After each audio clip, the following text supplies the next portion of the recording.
All right, guys, what's up? PJs. First things first, we had a show, on Friday before the break, and I didn't want to jump on YouTube after. I wanted to give you guys some time. If you didn't do well, it is what it is, man. Most of you did fantastic. This is kind of a trickier concept to get equations from tables, but I feel like I have a gut feeling it's going to be on the quiz on Thursday. I've actually not seen the quiz yet, but this is a concept we need to know just for life, a linear function, so we're going to review it.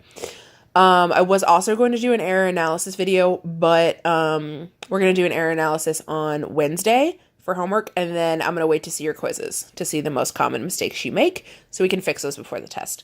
So let's dive in real quick. If you notice, there are two tables on my board here. One of them has a 0 in it, and one of them doesn't. So let's do the quick and dirty way, where if a 0 is given to you, it's much easier. If a 0 is not, we're going to have to plug in some values and solve for b. So let's do the easy one first. Let's start off slow. All right. So when we ask you to write an equation from a table, what we mean, or a slope-intercept form equation, is y equals mx plus b. And I hope you're all at home singing and doing the hand motions to that. Y equals mx plus b. Well, we know is y is independent, and what I put in there determines the dependent outcome of y. M is my slope and b is my y-intercept. Well, let's start with slope first. We know that slope is the measure of the steepness of a line, or as we call it, rise over run.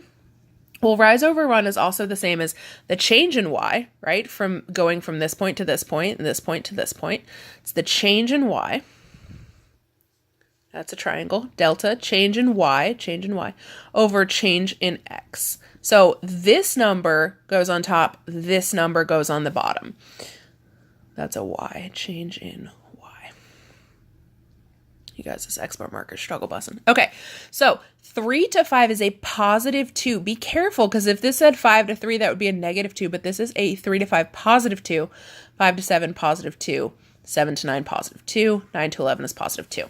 So I'm going to write under change in y, that is equal to 2.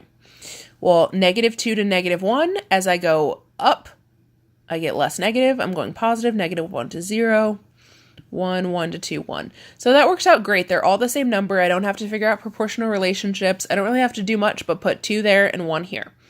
So while this is what the slope is 2 over 1, and when you plot the slope, it's going to be 2 over 1, but that is not the simplest form of this fraction. Do not write 2 over 1, because that shows me you don't know how to simplify fractions. M is 2. M is 2.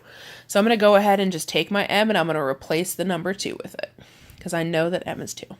Now, the beautiful, easy part of when there's a 0 in the table is that, according to your chart and lecture today, when there's the x value for a y-intercept is 0, which means that if I'm trying to find my y value, if I'm trying to hit where it hits this line, the y, well, doesn't that have to be at 0 on x?